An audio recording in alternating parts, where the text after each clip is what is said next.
कन्हैया की है ये अद्भुत कथा। भक्त के लिए जब कर दिया ऐसा अनोखा काम।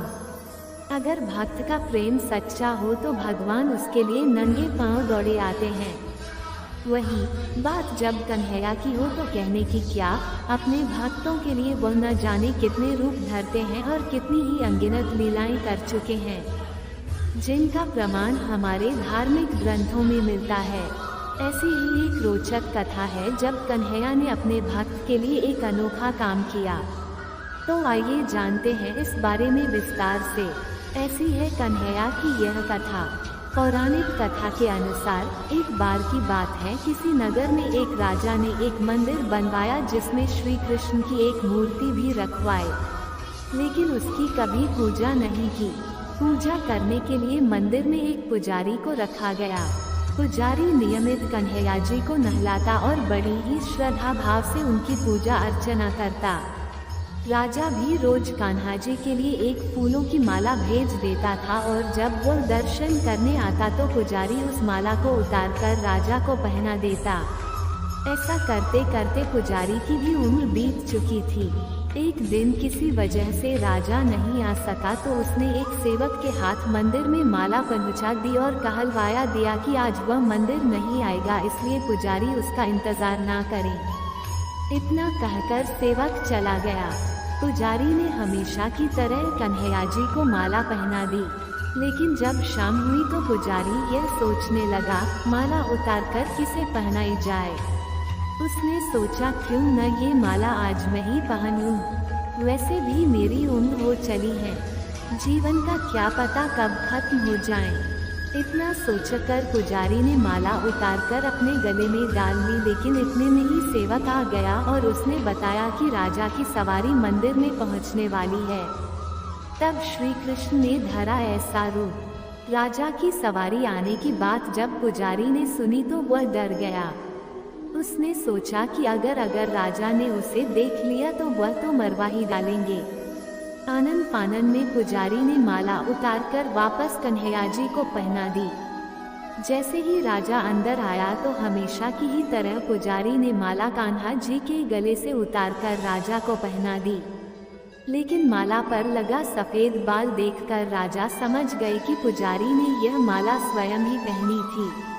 बस फिर क्या था, राजा क्रोधित हो उठे और उन्होंने गुस्से में पुजारी से पूछा कि माला पर सफेद बाल कहाँ से आया। तब राजा की बात सुनकर पुजारी डर गया और बोल पड़ा, ये तो कन्हैया जी का है।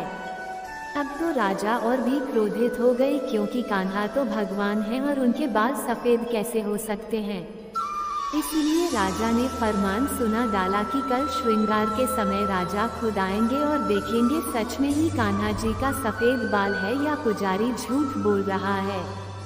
उन्होंने कहा कि अगर पुजारी ने झूठ बोला होगा तो उसे फांसी दे दी जाएगी। तब पुजारी ने कही कन्हैया से ऐसी बात। राजा का फरमान सुनकर पुजारी का बुरा हाल हो गया। उसने सोचा अब क्या करे, कहाँ जाए, अब तो उसका मरना तय है। तब रोते रोते वह भगवान की शरण में पहुंचा और उनसे कहा कि हे केशव, मुझसे झूठ बोलने का अपराध तो हुआ है, लेकिन हो सके तो मुझे क्षमा कर दे और राजा से रक्षा करें। पुजारी ने कहा कि हे माधव, आपकी सेवा करते करते करते मैं वृद्ध हो चुका हूँ। अब आप मुझे माफ कर दीजिए, ऐसी गलती दोबारा नहीं होगी। यही कहते कहते पुजारी की न जाने कब आंख लग गई और उसकी आंख तब खुली जब सुबह हो चुकी थी। उधर सुबह होते ही राजा भी आ गया और कहने लगा, आज कान्हा जी का श्रृंगार वह खुद करेगा। ऐसा कहकर जैसे ही राजा ने कान्हा जी का मुकुट उतारा तो देखा कि श्री कृष्ण के तो सारे बाल ही सफेद हैं, लेकिन राजा को फिर भी यकीन नहीं हुआ। उसे लगा कि फांसी के डर से पुजारी ने ही बालों को रंग दिया होगा। तब निकलने लगा कन्हैया की मूर्ति से खून। राजा ने सोचा कि क्यों न कन्हैया जी का एक बाल तोड़कर देखा जाए। इसके बाद राजा ने कान्हा जी का एक बाल तोड़ लिया, लेकिन जैसे ही बाल टूटा कन्हैया के सिर से खून की धारा बहने लगी।